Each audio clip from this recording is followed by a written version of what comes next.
Olá pessoal, sejam bem-vindos em mais um bate-papo comigo. Hoje vamos falar a respeito, fazer uma live aqui, né? Uma aula, um bate-papo, né? Eu pretendo fazer esse bate-papo com vocês aí a partir de várias questões que há muito tempo mesmo me incomoda, principalmente nas redes sociais, mas de um tempo para cá isso ficou muito pior, né? Bom, quem não me conhece ainda, eu sou Marco Correa Leite, sou psicólogo formado pela UEL, psicanalista, com mestrado em psicanálise pela UEM, doutorando em psicanálise, saúde e subjetividade pela UVA, coordeno as pós-graduações em fundamentos da psicanálise pelo Instituto ESP, pesquisador nas horas vagas, atendo muita gente, escritor e por aí vai. Bom, basicamente eu queria... Por que eu estou colocando aqui para vocês já de cara, né, assim, o meu currículo, uma apresentação dessa, né? Pelo simples fato de que muitas pessoas que estão chegando na clínica para mim hoje, isso já há uns 2, 3, 4 anos atrás, elas estavam angustiadíssimas e ainda estão com relação a... Marco, como que faz para se colocar nas redes sociais? É engraçado que às vezes sequer passa pela cabeça das pessoas, né? Um detalhe muito bacana que é mais ou menos assim. Será que eu cheguei lá na minha análise pessoal? Será que eu cheguei lá já? Será que eu tenho desejo de analista, né? Será que eu vou dar conta dos casos graves? Será que eu estou pronto, né, para o trabalho? Não. Primeira coisa você precisa de alguma maneira criar um perfil profissional, né? Bom, tá, perfil profissional, legal. O que mais que precisa? Olha, você precisa estar constantemente nas redes sociais, alimentando as redes sociais, né? Porque quem não é visto não é lembrado. Tá, vamos lá. O que mais? Olha, seria interessante você tirar umas fotos bonitas, né? E detalhe, eu recomendo isso para as pessoas, tá, minha gente? Eu não sou aquele cara que mete o pau e fala assim, não, isso é besteira, bobagem. Não. Eu recomendo. A parte da estética, em qualquer trabalho, é de extrema importância. No entanto, não é ela, como nós vamos ver hoje, que deve prevalecer, né?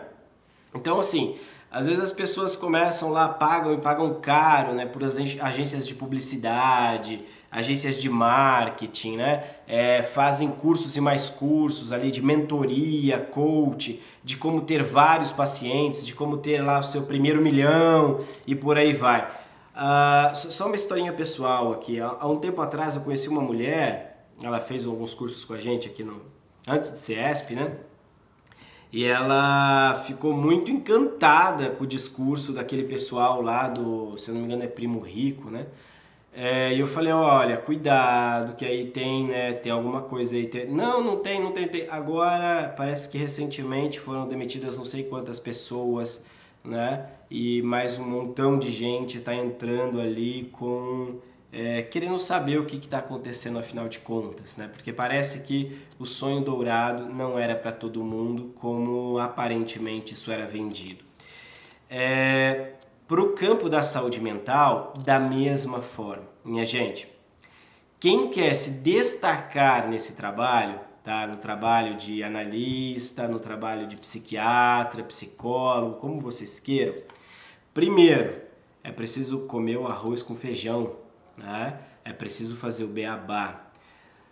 Vou falar aqui um pouquinho a respeito da psicanálise, do trabalho do analista. Minha gente, partindo do pressuposto de que né, as pessoas que estão se enfiando no campo da psicanálise sabem muito bem o que é e como é uma formação, tá? Acho que a gente pode conversar. Mas vamos lá então, vou ler alguns trechos aqui de um livro, né? O livro é Psicanálise Clínica Primeiros Passos, né? E aí a gente vai conversando. Desde o início de seus trabalhos, a questão da formação do analista para Freud nunca foi tratada de forma tecnicista, no sentido de modelar o comportamento de alguém para que este alguém consiga exercer a psicanálise. Vai ter uma postagem minha em breve a respeito da fidelização de pacientes, né? Será que um paciente está de alta tão somente quando ele corresponde com as expectativas do analista do que é um fim de análise? Será que um paciente está de alta quando ele corresponde àquilo que culturalmente se diz o que é normal? Ou aquilo que, de alguma maneira, o DSM, né, coloca ali como, olha, isso aqui é o esperado, né, para você estar em remissão. O tratamento está funcionando. Será que é por aí que a gente vê, né? Bom, Freud, em vários de seus textos, ele apontava justamente para o oposto, dizendo assim, em Caminhos da Terapia Psicanalítica, se eu não me engano, ele vai dizer disso, né? Que o analista ele tem que tomar muito cuidado para não se colocar como professor, como mestre do paciente, como ideal, porque isso é fracassar no percurso de análise, né? Bom, então não se trata de modelar o comportamento, ou seja, não se trata de fazer daquela pessoa aquilo que nós, enquanto profissionais, esperamos dela. Já começa por aí, tá? Tampouco a questão do treinamento entra como possibilidade na formação em psicanálise, uma vez que jamais saberemos o que vamos escutar de cada novo paciente que entra por nossa porta. Não tem como a gente saber o que vai vir. E detalhe, minha gente, não é de hoje que eu atento para esse fato. Nesse livro aqui mesmo está cheio de casos assim. Às vezes, o paciente que você acompanha já 3, 4, 5, 6 anos, nunca mais volta. O mesmo CPF, o shape, a mesma cara entra pelo consultório, mas é outra pessoa. Estamos dispostos e prontos, preparados para acolher essa diferença? Em Recomendações ao Médico para o Tratamento Psicanalítico, publicado em 1912, Freud escreveu o seguinte: considero parte dos muitos méritos da Escola de Zurique o fato de ter enfatizado essa condição, concretizando-a na exigência de que todo aquele que quiser executar uma análise dos outros deverá primeiro submeter-se a uma análise junto a um especialista. Pessoal, 10 sessões não é análise, tá? Detalhe, tem muita gente se colocando no mercado de trabalho como psicanalista aí, nós conhecemos vários, né? E aí, como é que foi a formação? Eu fiz um curso de formação, tal, lá, são 15 sessões de análise didática, agora eu já vou começar a atender. Meu Deus, 15 sessões? 15 sessões a gente não limpa nem o... Não vou falar besteira aqui hoje. 15 sessões, minha gente. Me desculpa, tá tudo errado. Vai começar a atender alguém como psicanalista. Não, mas eu sou ainda... tô no caminho da formação. Pouco importa, eu tô no caminho da formação. Quase 20 anos de caminho de formação. Não para. Faço análise até hoje. Então, assim, acho que vale a pena a gente retomar. Será que, antes de querer se colocar nas redes sociais como analista, como profissional no campo da saúde mental, será que nós estamos caminhando direitinho com a nossa análise pessoal? Vamos lá, vamos continuar. Em um de seus últimos textos publicados, Análise Finita e Infinita, Freud retoma a questão da formação do analista, sendo um pouco mais taxativo, mas ainda assim mantendo sua posição de forma a não deixar nenhuma dúvida. Abre aspas, palavras do Freud. Onde e como o pobre coitado poderá adquirir aquela habilitação ideal necessária para a sua profissão? Freud aqui dizendo que a psicanálise é uma profissão. Hoje mesmo apareceu um rapaz que ele comentou, né? Falou, mas é um ofício, todos os psicanalistas estão errados. Não sei se estão errados ou não. Aonde Aonde? Nos seminários? Numa pós-graduação? Num curso? Olha o que Freud disse. A resposta será na própria análise. Então, vamos lá. Primeiro, como me colocar nas redes sociais como analista? Primeira questão. Como é que tu tá com a tua análise pessoal? Tá em dia? Por quê? Parece besteira, mas somente depois que a gente passa por um período razoavelmente longo, né, na nossa análise pessoal, é que nós somos capazes de deixar as nossas fantasias de lado, de deixar, né, esse ímpeto de atender a demanda de um outro para poder acolher uma outra pessoa em sofrimento no seu próprio percurso de análise pessoal. Isso é importantíssimo, porque quando nós vamos, eu vou fazer um link aqui agora, e espero que vocês me entendam, senão vocês podem perguntar que a gente vai batendo papo aqui. Mas quando alguém me pergunta, Marco, o que escrever nas redes sociais? Passa exatamente por aí. Você vai escrever aquilo que a inteligência artificial manda, aquilo que você aprendeu no curso, aquilo que de alguma maneira vai maquiar o teu trabalho, ou você vai escrever a partir da sua experiência, da sua vida, daquilo que te marca. E pode, em algum momento, fazer marca em outras pessoas também. Você vai ser verdadeiro? Ou você vai ser, nas redes sociais também, só mais um objeto de consumo? É que não vai durar muito não, viu minha gente? Não vai durar muito não. Coloca aqui, mesmo porque a análise terapêutica para o analista não tem a ver só para a formação, somos indivíduos. A análise terapêutica não é análise, tá? Eu acho que tem uma confusão muito grande aí, né? No campo de hoje. Há efeitos terapêuticos no tratamento psicanalítico, mas esses efeitos não são, né, o objetivo de um percurso de análise. Assim como também não é o objetivo do percurso de análise o autoconhecimento, sei lá, você 2.0, uma vida plena e feliz, nunca mais ficar doente, né? Esses objetivos são todas coisas que inventam para tentar vender. Esse é o fato. Para tentar vender como se fosse num pacote, né, um determinado tipo de tratamento para pessoas que às vezes nem precisam. Nem precisam. Bom, então, feito esse comentário aqui, né, que eu acho que é sempre bacana a gente retomar, né? Colocaram aqui psicoach, né, e tal. Pois em uma das postagens no Instagram, até tinha comentado que uma pessoa, ela se colocava como, acho que taróloga, psicanalista ao mesmo tempo, né? Gente, para. São duas posições totalmente distintas. Não dá para ser coach e psicanalista, psiquiatra e psicanalista da mesma pessoa. Porque são posições muito distintas, né? Tem gente que se apresenta, né, como psicoterapeuta psicanalítico, né?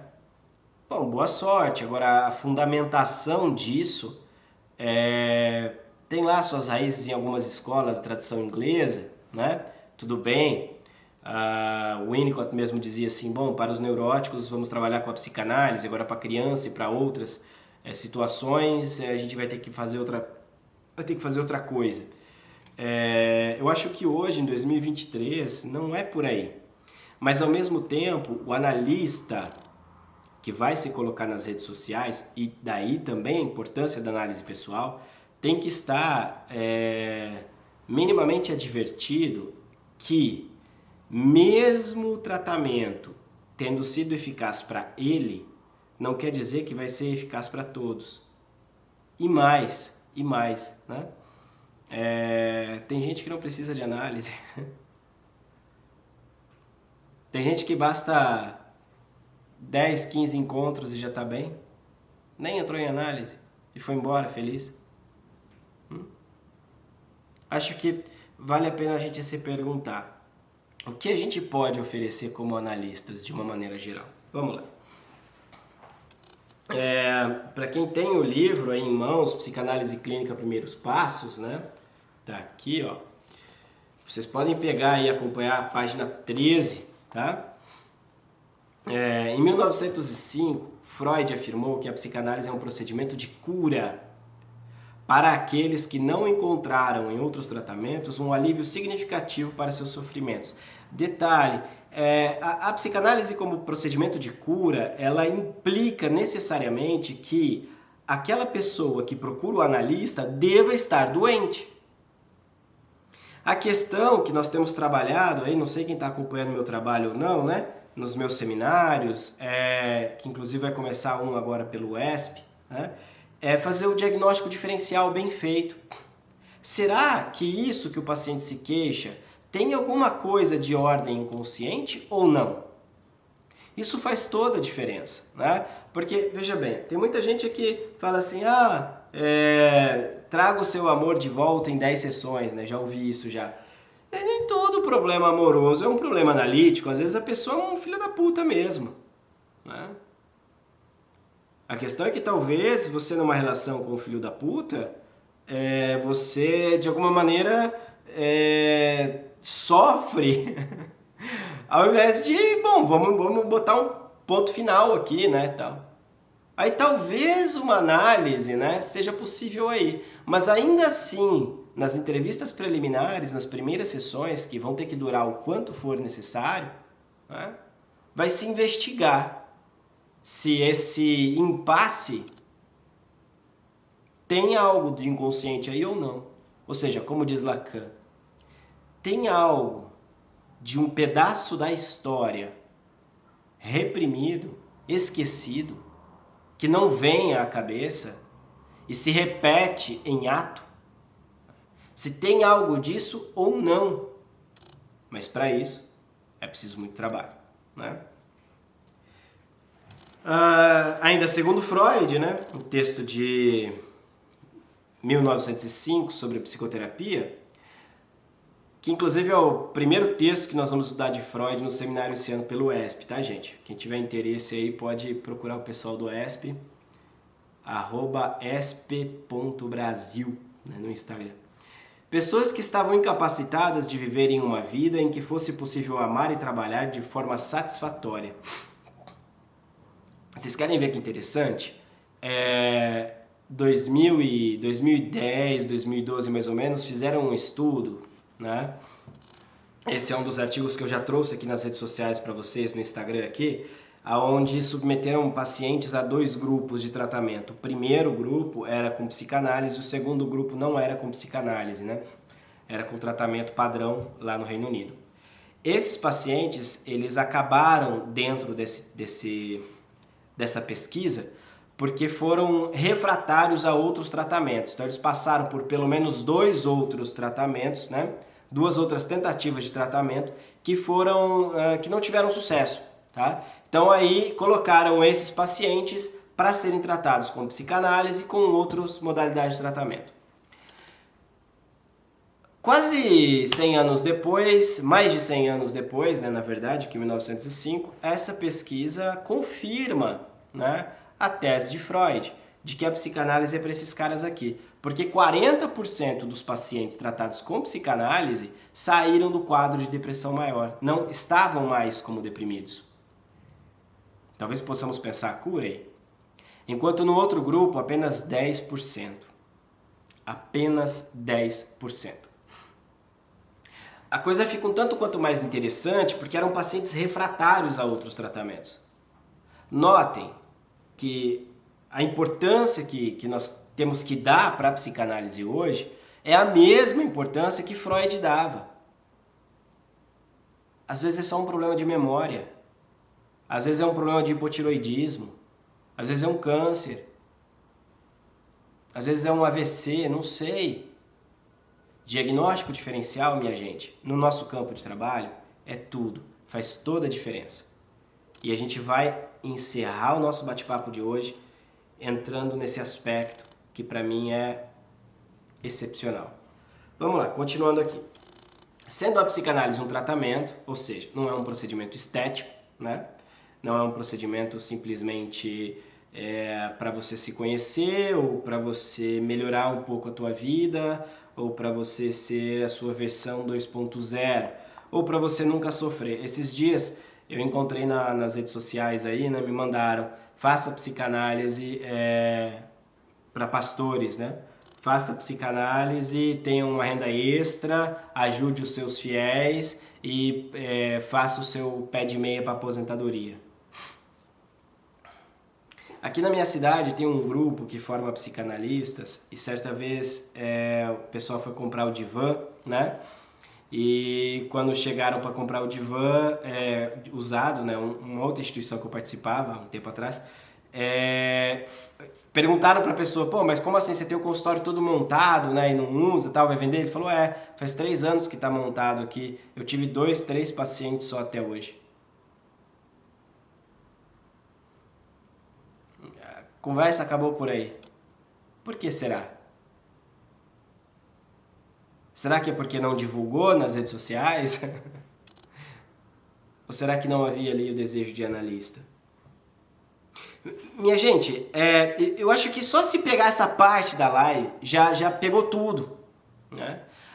Nós estamos muito preocupados de como se posicionar nas redes, de como fazer a inteligência artificial distribuir, de como isso, como aquilo, tem que. E esquecemos do beabá, do básico, do arroz com feijão, minha gente. Me desculpa. O efeito disso, de colocar nome no Google, de colocar ali patrocinar, né? Tem uma galera famosinha que está patrocinando o curso. Eu não acho errado, não. Tem que chegar para mais gente o tempo inteiro, né? Curso bom. Mas o problema que eu vejo, né? Quando você vai, por exemplo, ofertar um trabalho de análise, o que de fato a gente oferta? Para quem a gente oferta? Quem é o destinatário dessa oferta? E mais, estamos nós capazes, somos nós capazes de acolher aquilo que vai vir? O que na grande maioria das vezes eu vejo, principalmente quem está começando, é que não. Mas calma, não se desespere, porque senão psicanálise seria só com os bambambam, só com a galera que tem lá 20, 30 anos de clínica. Mas eles começaram de algum lugar. Mais uma vez, da onde? Acho que já sabem a resposta. Da análise pessoal. Né?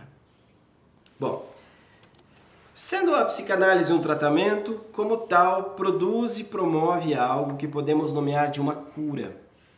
No entanto, para que alguém possa se beneficiar do tratamento, é preciso padecer de um certo mal-estar, que configure um estado em que o paciente necessite deste tratamento. Ninguém vai fazer uma cirurgia cerebral porque quebrou uma perna. Às vezes as pessoas se esquecem do beabá. É ridículo isso. Mas temos que falar o óbvio o tempo inteiro? Não é qualquer pessoa que vai se beneficiar de um tratamento psicanalítico. Portanto, a psicanálise não é indicada para todas as pessoas. E essa é a proposta deste livro. Abordar sobre o diagnóstico diferencial, entrevistas preliminares, o início do tratamento e a formação do analista. Na era dos diagnósticos e tratamentos ultra rápidos, a psicanálise ainda acolhe os que tentaram livrar-se de algum tipo de sofrimento e que fracassaram. Quantas vezes a gente não escuta as pessoas falando, né? Fui nesse, fui naquilo outro, cheguei aqui agora porque é minha última opção. As tentativas são as mais variadas possíveis, desde igrejas a psiquiatras, florais, massagens, yoga, entre outras terapias que, embora tenham efeitos terapêuticos, não podemos negar, né? Não produzem o resultado esperado, não apresentando melhora significativa na condição de saúde mental, que pode ser mínima ou nem existir, como as pesquisas têm demonstrado aí, né, minha gente? A longo prazo, como eu já mostrei para vocês aqui com várias pesquisas no Instagram, a longo prazo a psicanálise ainda é o melhor tratamento, o mais eficaz, o que entrega uma maior estabilidade para o paciente mesmo após o fim do tratamento. Uma liberdade. No entanto, e isso aqui é de extrema importância, Não temos como garantir que a partir dos primeiros encontros teremos uma análise propriamente dita e nem temos como garantir que o tratamento vai ser eficaz. Veja, pensar que o analista deve ser um cientista, um empirista, né,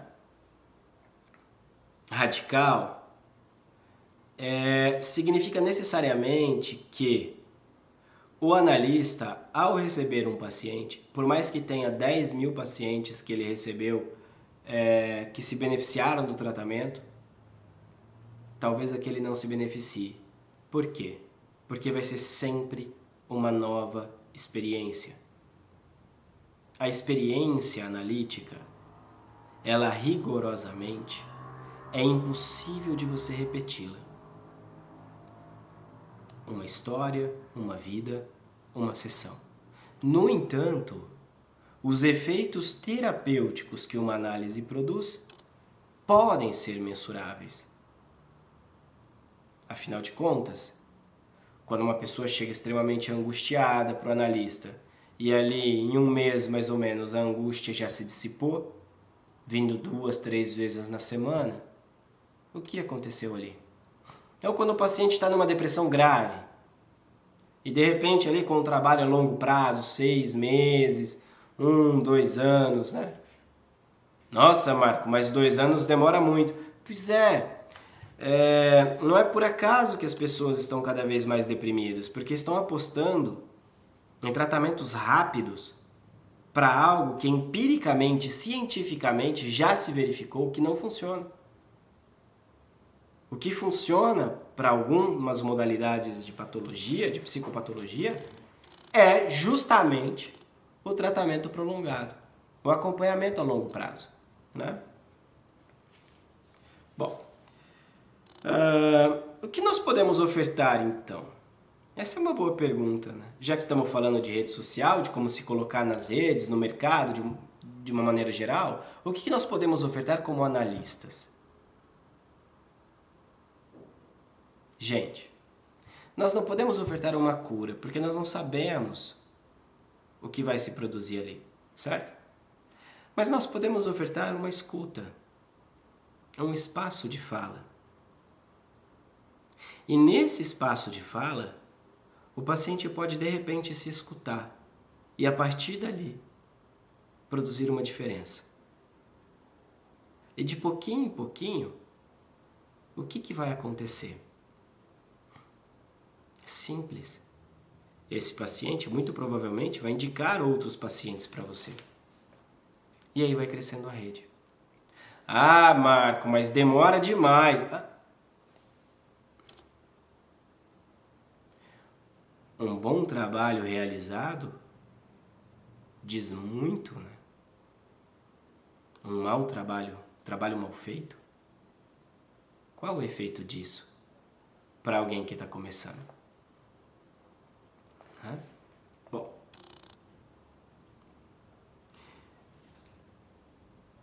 nestes primeiros encontros, o analista é alguém que recebe um outro e que lhe oferta um espaço de fala, alguém que convida o paciente a dizer, um convite.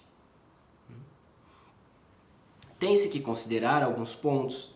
Primeiro, é importantíssimo que o paciente fale para que em um segundo momento seja possível uma escuta, ou, melhor dizendo, uma intervenção que permita ao analisante escutar o que ele mesmo acabou de dizer e que, em outros espaços, isso dificilmente seria possível. Dificilmente a gente se escuta, que não numa sessão de análise, né? O analista oferta um espaço para que o paciente fale.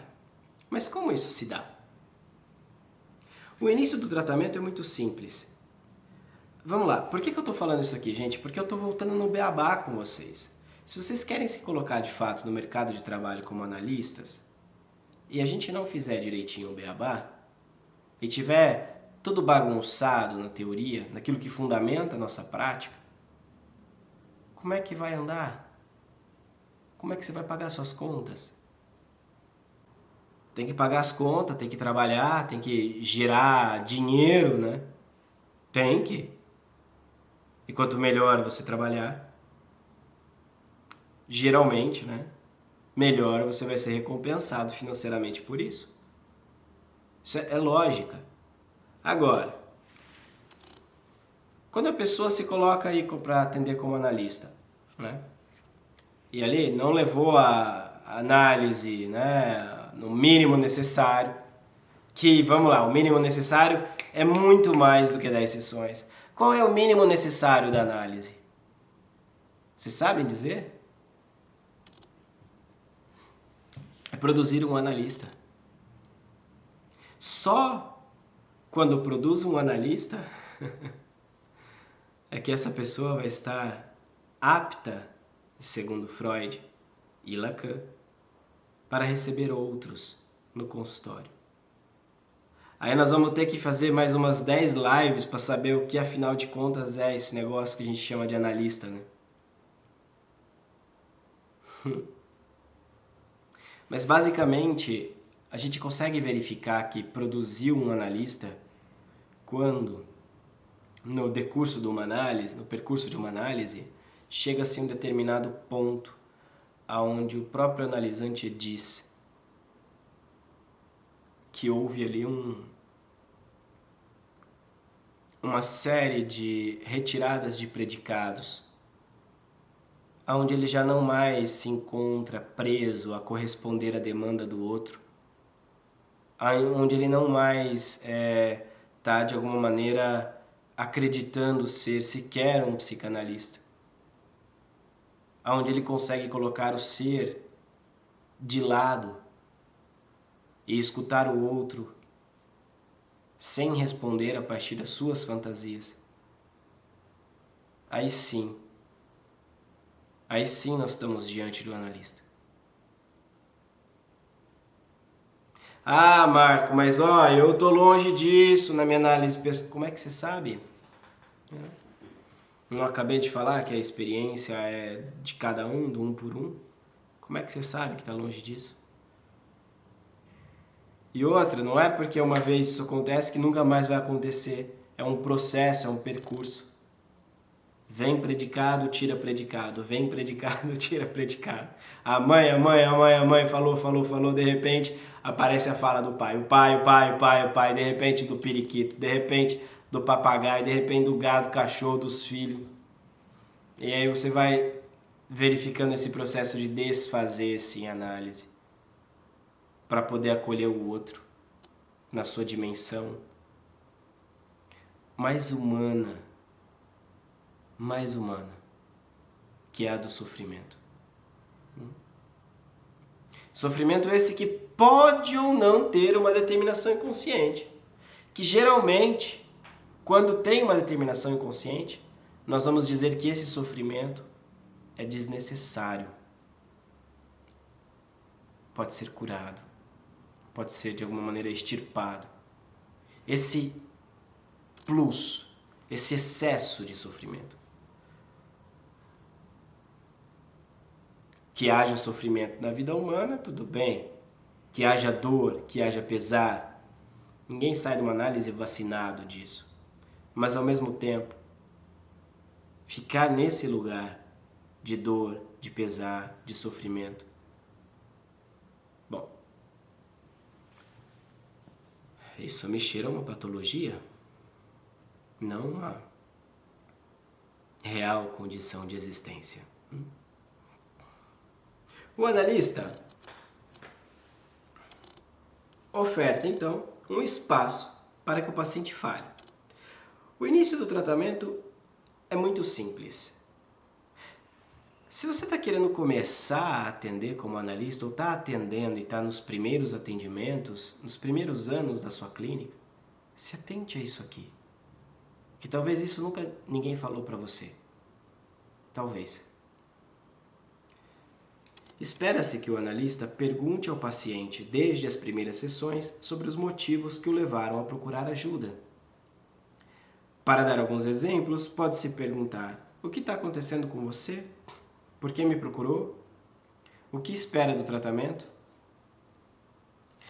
No grupo de supervisão pelo ESP, eu insisti numa outra pergunta, que é mais ou menos assim: por que me procurou agora? O que aconteceu na tua vida agora, nesse exato momento que você veio me procurar? O que não está legal? É interessante ressaltar que em algumas instituições o analista ou fala muito mais do que o paciente. Nessas ocasiões eu recomendo fortemente que o paciente cobre do analista pela sessão. Quem fala mais paga a sessão, vamos combinar. Eu aprendi isso com o Jorge Cesarino. Em outras instituições, o analista não diz absolutamente nada e ainda fica com um caderninho assim anotando. Bom, 2 exemplos do que não é psicanálise, né? Para não incorrer neste erro, que geralmente tem como consequência o silenciamento do paciente e o aumento da angústia, óbvio, né? E com isso a impossibilidade de se produzir uma transferência analítica, deve-se ter em mente que o espaço ofertado é o de fala. Ou seja, intervir de forma a fazer com que o paciente diga o que quer que ele tenha a dizer, sem se preocupar com as intervenções, com o tempo ou com o que ele está dizendo.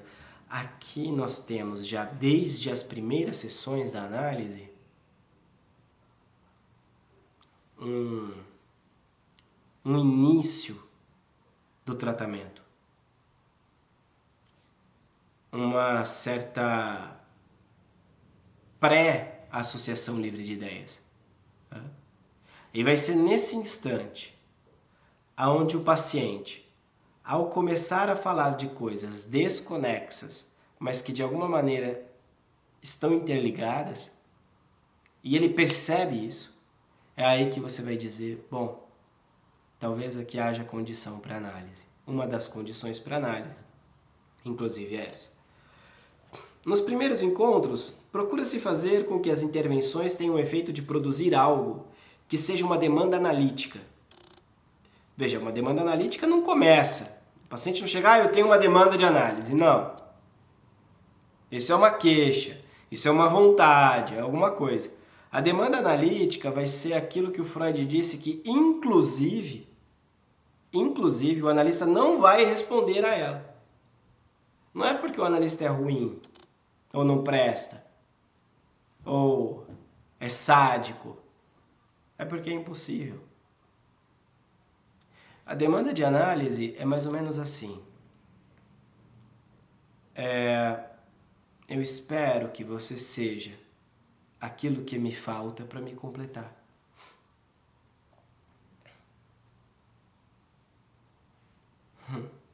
Como se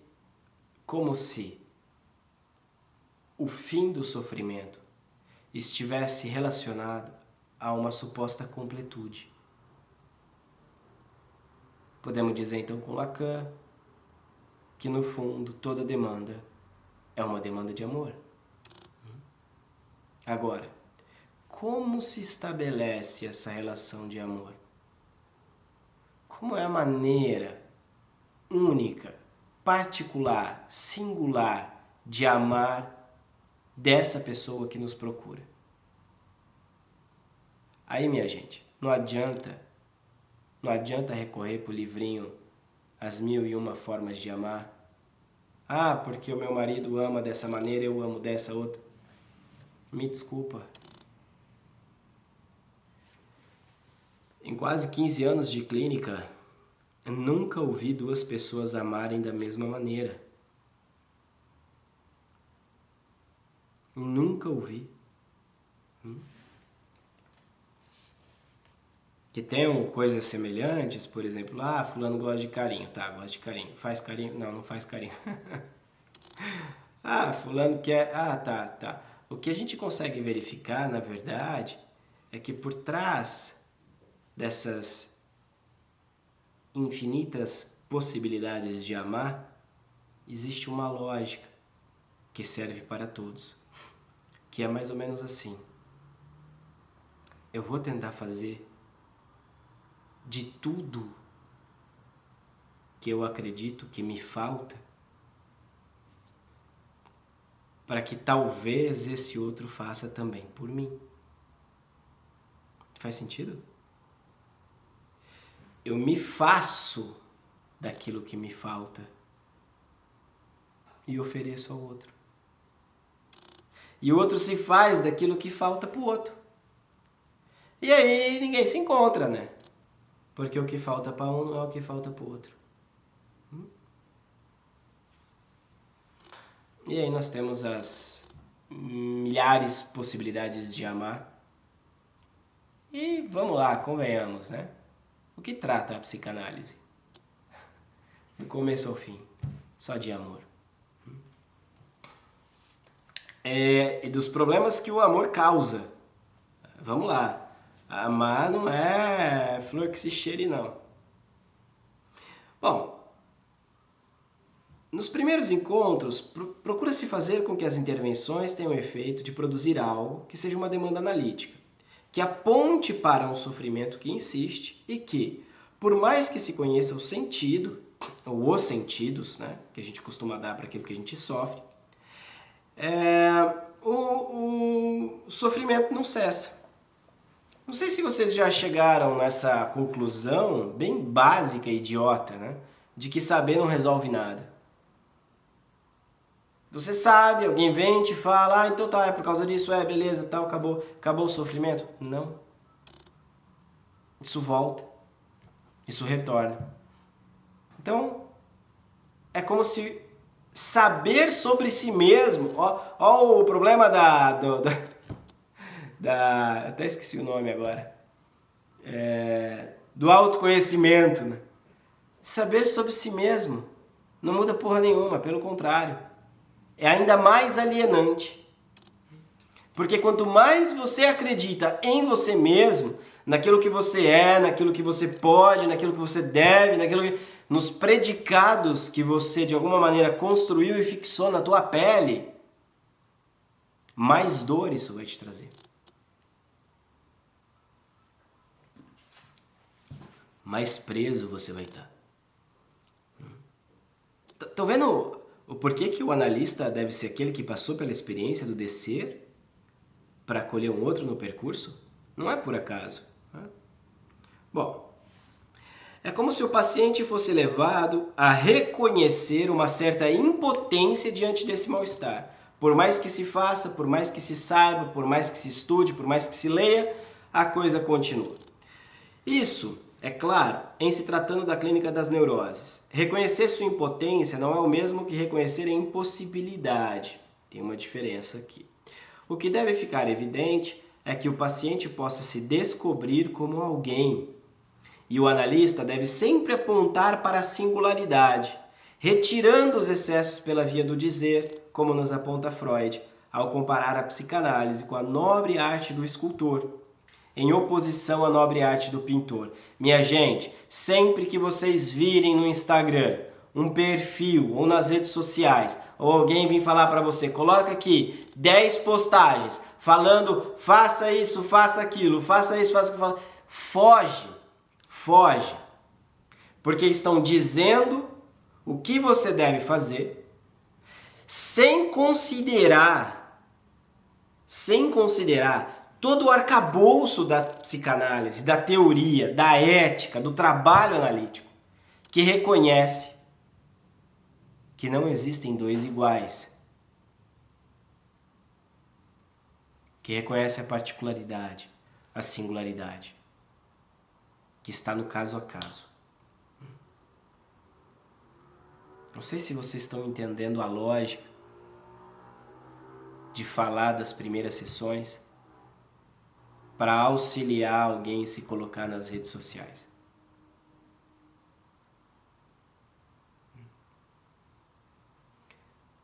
Daqui a pouco a gente tem mais um tempinho, eu vou tentar chegar lá com vocês. Outro ponto que deve ser trabalhado com muito cuidado é saber se o paciente já passou por outros tipos de tratamento. Geralmente os pacientes procuram o psicanalista depois de passar por psicólogos, médicos, religiosos e por aí vai. Há que considerar que uma análise só é possível quando outros tratamentos fracassam. Aí a gente costuma dizer, né? A psicanálise ela funciona quando a psicoterapia fracassa. Por quê? Porque no campo da psicoterapia, alguém, né, de alguma maneira, vai dizer para você o que fazer, né, como fazer, as tarefinhas, os trabalhos. Ou seja, o que você está fazendo aí é pegando o paciente e colocando ele num determinado num determinado rol de pessoas, né? E todas essas pessoas que sofrem disso funcionam assim, então são tratadas dessa maneira. Aí não vai funcionar nunca, né? Tanto é que muitos pacientes que passam, né, por esses tratamentos procuram analistas depois de 2, 3, 4 anos, quando escutaram, né, quando leram, quando ouviram da boca dos próprios profissionais que o tratamento era, sei lá, 10, 12 sessões. E ficaram 2, 3, 4 anos com a pessoa. Me parece que trabalhar no campo da saúde mental, às vezes, tem muito a ver com limpar gelo. Vamos lá. Há que considerar que uma análise só é possível quando os outros tratamentos fracassam. Este aspecto é muito importante e deve ser observado por quem está na clínica, em especial por quem está começando. Trabalhar para que a castração seja efetiva e produza os efeitos que dela se espera. Agora, dizer que a castração seja efetiva não é o mesmo que dizer que todos os pacientes devem recuar no mesmo ponto ou que todas as análises devem fracassar no mesmo momento. É necessário respeitar o tempo, o percurso, as possibilidades e os limites de cada um. Afinal, a psicanálise é a clínica do 1 a 1. Gente, e aqui eu encerro a leitura dessa parte do livro Psicanálise Clínica, Primeiros Passos, né? Para a gente poder voltar então à questão de como se colocar nas redes sociais, né? Que algumas pessoas devem estar totalmente perdidas. Aqui a orientação é, primeiro passo, como é que você está com a sua análise pessoal e com a sua formação? Já dissemos aqui que análise pessoal é análise pessoal, demora tempo. Devemos chegar na análise pessoal nesse ponto do descer. E quando a gente chega lá, não tem assim, eu acho que cheguei. A gente começa a falar disso na análise de uma forma muito tranquila. Fulano pediu pra mim, eu não fiz. Fiquei cagando e andando. E foi uma coisa tão boa. Poder não responder, poder não fazer. Que antes eu não me permitia, parece que eu tinha que atender. A gente começa a escutar isso verdadeiramente na boca das pessoas. Então esse é o primeiro ponto. Segundo ponto, quando nós vamos nos colocar nas redes sociais, nós não colocamos para tentar atender a demanda dos outros, do que os outros querem ler, do que os outros querem ouvir, do que os outros querem escutar, do que os outros querem ver. Nós precisamos nos colocar a partir daquilo que é mais íntimo nosso, da nossa maneira. Isso não impede que você se colocar da sua maneira, você não possa contratar, por exemplo, um pessoal do marketing para ajudar a chegar você, o seu trabalho, para pessoas que ainda não te conhecem. É possível, é interessante até. Vocês jamais estariam aqui no meu Instagram, tem mais de 15 mil seguidores no Instagram, se eu não tivesse feito esse trabalho também. Mas ao mesmo tempo, notem que o que eu ofereço não é algo mecanizado, robotizado, que vocês vão encontrar parecido em outras páginas. O que eu ofereço para vocês é da minha própria experiência, das minhas pesquisas, do meu olhar. E isso toca em algumas pessoas, não em todos, e ok. Eu não estou dizendo aqui para vocês, olha, para ter nas redes sociais você precisa se descobrir e aí como é... Não. Seja verdadeiro naquilo que você for fazer. Esse é o primeiro passo. Porque quando o paciente te procurar e você começar um trabalho, e aí ele começar a ver que aqueles checklists que estavam sendo prometidos, nenhum deles está se cumprindo, temos um problema, inclusive jurídico, né? Bom, outro ponto que eu queria falar com vocês, e o tempo aqui já está passando, mas acho que é imprescindível. Como que as pessoas se colocavam como analistas antes das redes sociais? Tem muita gente que se coloca como analista, né, que terminou uma pós-graduação, como o Rafael colocou aqui, né, ou uma graduação, e já tem um percurso já de análise, né? Já, bom, vamos lá, já tem aquele beabá já faz muito bem, né? Então, a recomendação é muito simples. Primeiro, desde que se inventou a psicanálise, quem encaminha pacientes, na grande maioria das vezes, são os próprios pacientes, que, ao fazer um bom tratamento, vão encaminhar outros colegas, familiares, amigos. E aí você vai começar a fazer a sua clínica. Veja que a sua clínica e a sua rede social depende do seu trabalho, verdadeiramente do seu trabalho, não de uma maquiagem. Outra coisa, muita gente entra em cursos de psicanálise e sai, e aí depois, para ter paciente, precisa ficar preso, pagando. Escutei isso esses dias. O paciente paga 50, eu recebo 15 e a instituição fica com 35. Pessoal, eu acho isso um tanto quanto complexo e complicado. Eu não sei se existe no Conselho Federal de Psicologia algo que iniba ou proíba esse tipo de prática. Mas como a psicanálise não é regulamentada e nós não temos nenhum conselho, nenhuma sociedade psicanalítica reconhecida, existem CNPJs e por aí vai. Bom, o que nós temos então? Nós temos laços com outros analistas. Quando alguém vai me perguntar, Marco, você conhece fulano?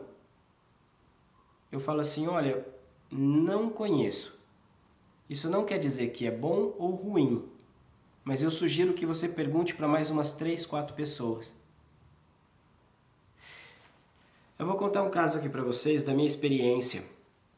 Quando eu fui trocar de analista, eu procurei uma outra analista da EBP da escola, e aí eu cheguei e perguntei para o Jorge Cesarino, perguntei para o Marcelo Veras e depois perguntei para o Daniel Mar Pérez, que eram os meus amigos na época, né?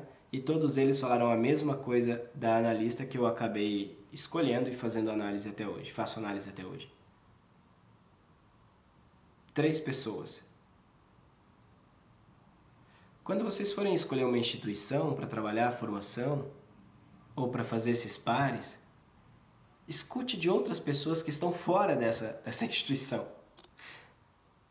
Não escute só de alunos que se formaram ali. Escute também de analistas de outras instituições o que eles têm a dizer sobre aquilo. Isso é imprescindível no nosso campo. Imprescindível. Por quê? Porque, de alguma maneira, conforme você vai tendo o seu trabalho reconhecido pelos pacientes e a sua clínica vai crescendo, você também vai conversando com os pares, nos cursos, nos grupos, nas escolas. E os pares vão reconhecendo o teu trabalho e também indicando pacientes para vocês. Isso sem dar R$1 pro Google, né? Percebem que do começo da psicanálise até hoje, o que realmente vai fazer com que você tenha ali, de alguma maneira, um bom rendimento na clínica, um crescimento na sua clínica, na questão de pacientes, de grana, porque, bom, vamos lá, né? Ainda passa pelo beabá, fazer uma boa formação, levar a sério a formação, fazer troca, laço com os pares, seminários, cartéis, grupos de estudo e também, né, como consequência, os próprios pacientes, ao gozarem do trabalho, ao verem que funciona, que é eficaz, vão encaminhar outros pacientes para você. É tão simples que chega a ser ridículo. Partindo desse pressuposto, vocês podem me perguntar, Marco, para que então que eu vou criar uma rede social? Eu posso dizer por mim. Eu, Marco, criei para me divertir.